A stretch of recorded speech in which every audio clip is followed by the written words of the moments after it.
Bem, gente, nessa segunda parte vai entrar em cena a força magnética, porque onde tem campo tem força, né? A física trabalha dessa maneira. Primeiro que quando você tinha dois elementos, que era o campo e a corrente, lembra das regrinhas, né? Regrinha da mão direita. Também vai ter regrinha da mão direita para força? Vai. Só que agora nós teremos três elementos. A força magnética, ela é calculada por um produto de um campo magnético com uma carga em movimento. Então, se existir um campo magnético e uma carga em movimento fazendo um ângulo diferente de zero, surge uma força magnética. Essa força magnética é sempre perpendicular ao plano que contém o B e o V. Então, nós teremos dois elementos num plano e um fora do plano. Sempre vai ser dessa maneira. Então, olha só, né? Tá aí a perpendicularidade aos dois. Força magnética, gente, vem do produto módulo de Q vezes a velocidade em módulo vezes o campo magnético em módulo vezes o seno desse ângulo. Na maioria das questões, eles vão fazer esse ângulo aqui ser 90 graus. E o seno de 90 nós sabemos que é 1, né? Então, na maioria das questões, isso vai ser facilitado. Aí, né, gente, tem as frasezinhas para você decorar. Feliz de quem vê bem sem óculos, né? Aí a força magnética, em função da carga em movimento, do campo e do ângulo, você já decora dessa maneira. Muito bem. Hilder, como é que eu sei o sentido dessa força, hein? Eu vou usar a famosa regra do tapa, né? Você estende assim a mão, ó, para dar o tapinha, né? Olha só. Aí eu peguei aqui, tirei uma foto aqui da minha mão para fazer os esquemas para vocês, né? O V vai ser o polegar, carga em movimento, né, corrente, vai manter aquela mesma ideia, ó, que a corrente está no polegar. O B, os demais dedos, e se a carga for positiva, a força magnética estará na palma da mão, tá? A gente chama de regrinha do tapa, né? Como quem está empurrando aí a palma da mão. E o que acontece se a carga for negativa? Se a carga for negativa, essa força vai para o outro lado, gente. Ela vai para o dorso da mão. Então essa regrinha ela é muito importante para você saber para onde as forças atuam nas partículas.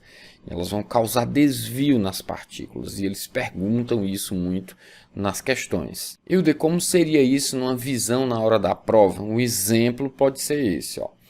Essa pedra aqui com a textura marmorizada é como se fosse a folha da sua prova, né?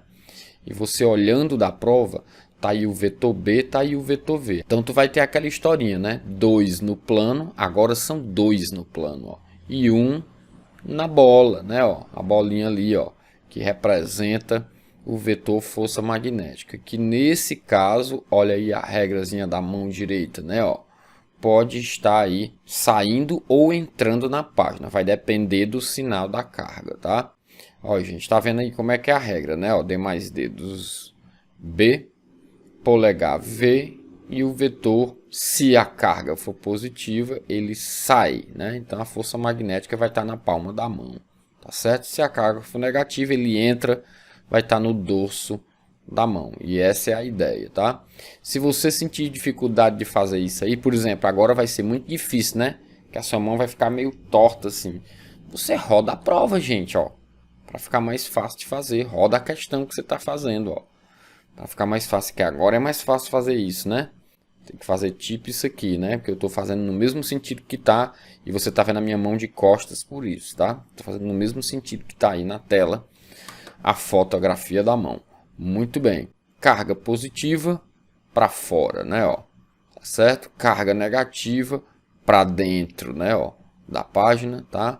Então, bem fácil essa regra. Ela só exige um pouquinho de treino, né, ó. Tá aí de novo, né, ó, carga negativa para baixo. Por falar em treino, vamos treinar essas 6 situações que estão aí, ó. Eu vou te dar sempre o vetor B e o vetor V e vou pedir que você localize o vetor F. Então tá aqui as 6 situações, A, B, C, D, E, F. Vamos fazer um treino, né, para ficar bem legal na hora dos exercícios, ó. Esse B significa que todo esse quadrado tem um campo fazendo o quê? Saindo, né, gente, da página. E a velocidade está como? na página. Lembra da dicasinha, 2 no plano, 1 na bola, né? Ora, mas utilizando essa ideia, ó, eu só tenho um no plano, né? Então o outro tem que estar no plano. Olha aí, os demais dedos representam o B, né? E o que vai representar o V? O polegar. Eu tô com a regra da mão direita errada aí, ó. Eu tô fazendo isso de propósito. Eu vou consertar, ó. Pronto, tá? Agora o polegar tá alinhado, então vai naquela regra, ó, 2 no plano, 1 na bola. Situação B, de novo eu já tenho 1 na bola, então os outros dois vão estar no plano, concorda? Olha só, tá aí o velocidade, né, ó. Aí para onde é que vai estar o força, né? Bota a regra aí, ó. Tá entrando, né? É um X aqui agora. Aí roda a mão para alinhar o polegar. Carga não é positiva? Força para cima. Você tem que treinar muito isso. Isso tem que ficar muito automático, tá? Ó. Olha aí. Essa carga eu botei inclinada para ver se você sabe o que está fazendo mesmo, né? Ó. Como é que vai estar os demais dedos? Entrando, né? Como é que vai estar o polegar? Alinhado com esse vetor. Então vamos rodar. Pronto. Beleza? Lembra que a carga é negativa agora, né? Então tu tem que fazer a força voltando aqui no dorso da mão. Tá aí os casos, tá? Para vocês aí tirar o printzinho, treinar e ver se acertaram aqueles 6 quadradinhos que eu mostrei no slide anterior. Tá faltando ainda o D, o E e o F. Vamos lá? Olha só, continua a regra, 2 no plano, 1 na bola, né? Ó, muito bem. Agora eu estou te dando 2 no plano. Então a força vai estar na bola, né? Como é que a força vai estar nesse caso aí, gente? Ó? Na bola. Agora como é que ela é? Aí, né? Ó. Você tem polegar aqui e você tem campo magnético aqui, tá? Então, como é carga positiva, vai estar furando o seu caderno. No caso, a tela do nosso computador, né? Ou do nosso dispositivo. Agora, ó, campo magnético, vetor, velocidade. Carga negativa, tá? Ó, 2 no plano, então 1 tá na bola. Como é que essa força tá? Ela vai estar para dentro, ó, tá? Porque a carga é negativa, ela tá no dorso da mão, ó. Ela vai estar assim também, tá? Finalmente, o último caso. Campo magnético aqui para a direita, velocidade está na bola, então a força vai estar no plano, né, chefe? Você faz aí o polegar, ó, entrando na sua página, né, ó, e os vetores aqui dos demais dedos representando o B. Como a carga é positiva, força para baixo, tá aí os 3 últimos casos, né? Gente, treina isso legal para não ter problema em relação a isso na hora de fazer as questõezinhas com forças, né? Agora vamos lá. E o D, já que as cargas sofrem forças, elas trafegam nos fios, não é? Exato. E se tiver um fio e tiver um campo magnético externo, entendeu? E eu passar uma corrente nesse fio, surge uma força no fio? Surge, gente. E a famosa equação do Bill, né? Vamos ver como é que isso é. Eu já estou vendo que o campo magnético ele é para fora da página, então já vou botar minha mãozinha aqui, né? Ó, e vou alinhar o campo magnético com ela. Ó. Como a corrente vai correr o fio, eu vou admitir que o sentido da corrente é da esquerda para a direita. Para onde é que vai estar a força? Se eu já tenho 1 na bola, a força vai estar no plano. Nesse caso, ela vai estar para baixo, tá? Então, quando tu usa a corrente, tu usa o sentido convencional da corrente e aplica a regra da mão direita dessa maneira aí, tá? Sempre na palma da mão. Então, olha só, força magnética, ela é o que, gente? Ela é a carga que está sendo transportada vezes a velocidade, vezes o campo, vezes o seno do ângulo, né? Da equação de Lorentz que acabamos de ver. Aí aqui eu vou fazer uma brincadeirinha, ó. O que é corrente? É carga sobre intervalo de tempo, né? Então eu vou passar esse intervalo de tempo para cá, ó, e eu sei que essa carga aqui é o produto IT, não é verdade? Então eu posso substituir, ó, essa carga por I vezes T, vezes a velocidade, vezes o campo, vezes o seno de 90. Por que o seno de 90? O ângulo, pessoal, é o ângulo entre a corrente e o campo magnético. Você pode pensar assim. E esse ângulo, ó, a corrente está no plano, né? e o campo magnético está furando. Isso faz 90 graus, né? Tem um assim e tem outro assim, ó. Um no plano e outro furando o plano. No caso de vocês, um assim, ó, e outro assim. Tá certo? Então isso faz 90 graus. E o seno de 90 é quanto? 1, né? Mas o que seria esse produto velocidade vezes tempo? É o comprimento do fio, né? Uma velocidade vezes um intervalo de tempo não é um comprimento? Então esse produtozinho aqui, ó, ele vai ser o comprimento do fio. Aí eu substituo pelo comprimento do fio e substituo o seno de 90 por 1, né? Não precisa colocar. Isso fica I vezes L vezes B. A galera gosta de falar bio, né? Porque fica mais fácil de você memorizar. Então, gente, se tu tem uma corrente percorrendo um fio de comprimento L e esse fio está na presença de um campo magnético externo, a força magnética que surge nele é bio. B vezes I vezes o comprimento do fio. Campo magnético, intensidade da corrente, comprimento do fio. Tá certo? Isso vai me gerar uma segunda situação. Vocês sabem por quê que os fios de alta tensão, lá aqueles mais altos na cidade, são mais separados do que os fios que chegam mais perto da casa da gente, né? Os que são mais baixos, de baixa tensão?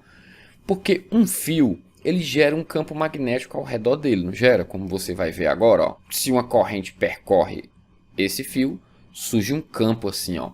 Ele está sempre tangente a essas linhas de indução que são aí concêntricas em relação ao centro do fio, né? Então, se você colocar outro fio, ó, pode dar um problema, porque o outro fio, quando ele ficar sujeito ao campo gerado por esse primeiro, ele pode sofrer uma atração e um fio pode encostar com o outro, e isso pode dar um curto-circuito, tá? Ó. Então, tá lembrado do campo magnético, aula passada, né? Na parte passada, ó. Gerado por um fio, ele depende da permeabilidade, da corrente elétrica e divide por 2 vezes π vezes a distância, né? E eu vou colocar outro fio aqui, ó. Então, esse fio que eu vou colocar, ele vai estar sujeito ao campo gerado pelo fio 1, tá, gente? E a força magnética não é bio, nós não acabamos de ver, né?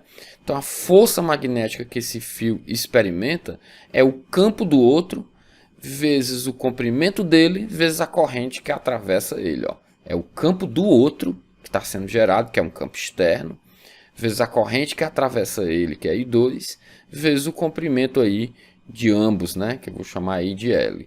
Ora, mas esse campo que está de vermelho é esse aqui, gente. Ó. Então eu vou substituir. Ó. Aí fica da seguinte maneira. Ó. Força magnética entre dois fios paralelos percorrido por correntes I1 e I2, elas são desse tipo aqui, ó. Vou só fazer o produto aqui em cima, ó. Permeabilidade magnética, produto das correntes, tamanho do fio, dividido por 2π, distância entre os fios.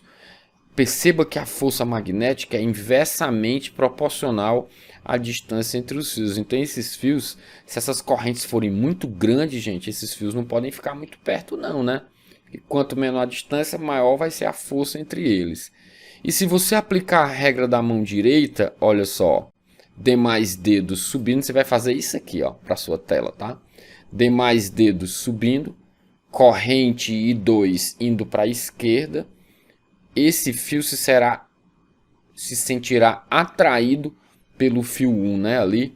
Então, quando as correntes têm o mesmo sentido, elas vão ocasionar forças atrativas. Hilda, se eu inverter o sentido da corrente I2, aí é a mesma regra, só que tu vai fazer isso, né, ó, com a tua mão.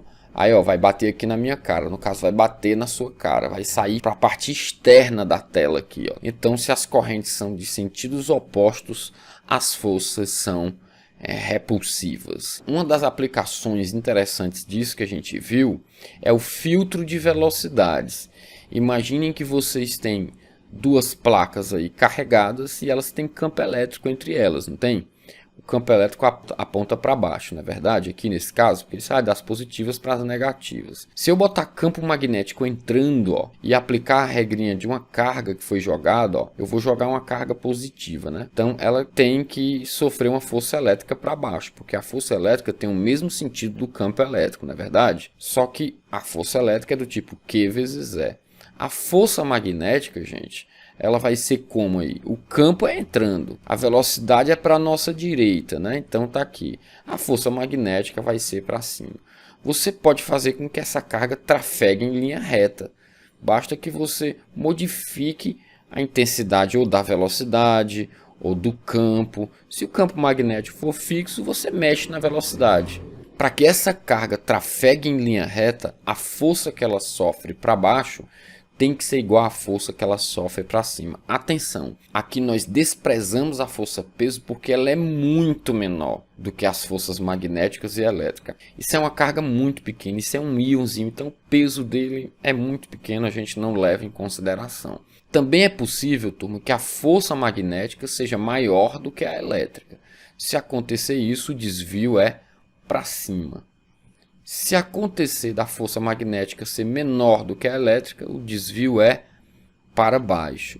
Os antigos tubos de televisão eram feitos assim, gente, né? Existia um elétronzinho que ele era lançado por um canhão de elétrons e ele sofria uma deflexão e ele se chocava com o tubo que tinha uma camadazinha fotossensível. Quando o elétron se chocava, o íon se chocava, né?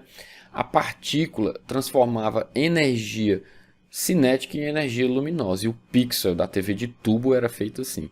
Se a força magnética for igual à elétrica, aí a partícula vai em linha reta, ela pode passar ali por esse orifício. A gente chama isso de filtro de velocidade, tá certo? Igualando aí, ó, você tira aí a carga, né? E você sabe que a velocidade é a razão campo elétrico, campo magnético. E a gente chama esse V, gente, de velocidade filtrada, né, ó? Ah, Hilda, tem uma massa aí, né, ó. E a partir daqui você conhece o valor dessa velocidade. Então, o que vai acontecer se ela entrar numa câmara de bolhas que tem aqui do outro lado? Essa câmara de bolha é chamada assim nos centros de pesquisa, porque essa partícula vai fazer uma curva, né, ó. Aplica de novo a regra da mão direita aí, ó, né, ó. Força magnética é para baixo. Se a carga for positiva, ela vai fazer aí um raiozinho de curvatura, né? Como é que a gente calcula esse cara? Basta igualar, gente, a força resultante centrípeta à força magnética. Vamos fazer isso? Então a gente tem que chegar nessa equação aí, não é isso, gente? Então vamos ver como é que a gente faz isso aqui, ó. Nós vamos usar a ideia de que a força resultante em cima de uma partícula para ela fazer uma curva é a força resultante centrípeta, né, gente? Então não tem muito mistério para fazer isso não, tá? Ó. Então vamos lá, né? O que é força resultante centrípeta? mv2 sobre o raio. O que é a força magnética? Módulo de Q vezes V vezes B vezes o seno do ângulo. Eu já selecionei aqui, ó, que o vetor velocidade e o vetor campo, um está no plano, outro está na bola. Então eles fazem 90 graus e o seno de 90 é 1. Você não precisa colocar isso aqui. O que é que nós vamos fazer agora? Cancelar uma das velocidades aqui com uma velocidade aqui, percebeu? Aí eu vou isolar esse raio. Ó. Esse raio sobe, né, de curvatura. E ele é a massa vezes a velocidade dividido pelo módulo da carga vezes o campo. Que é o que tem aqui, não é verdade? Tem até uma forma que o pessoal usa de memorizar isso aqui. Habib mi v1 kib. Só que o Habib aqui é com R, né? O Habib de verdade é com H, né, jovem? Mas serve, né? Sempre que você precisar de raio de curvatura das partículas, você só precisa conhecer a massa dela, a velocidade, a carga e o campo. Ou se conhecer o raio e tiver as outras três aqui do outro lado, pode determinar a última. É assim que isso funciona. Na física, a gente chama isso de espectrômetro de massa, porque é praticamente impossível medir a massa de uma partícula muito pequena, mas com esse experimento aí, ó, isso aqui risca uma trajetória, tu pode calcular esse raio, pelo seletor de velocidades tu já sabe, porque tu conhece esses campos, e né, gente, você acha tudo aqui, e a carga dessas coisas são conhecidas, então passa aí uma coisa para o lado para o outro, ó. Aí tu tem que a massa é QBR sobre V, E é possível calcular a massa de uma coisa extremamente pequena. Fantástico, né, gente? Por isso que isso é chamado de espectrômetro de massa, esse aparelho no final das contas, tá? E tem questão que envolve isso, cuidado. Então, gente, com isso você já pode trabalhar com a sua listazinha de força magnética tranquilo, porque tudo que vai estar nessa lista, certamente eu falei por aqui, tá bom? Bons exercícios, não desfoca, né, que você deve estar estudando magnetismo e tá no final, né? Tá completando tudo. E é isso aí, até a próxima.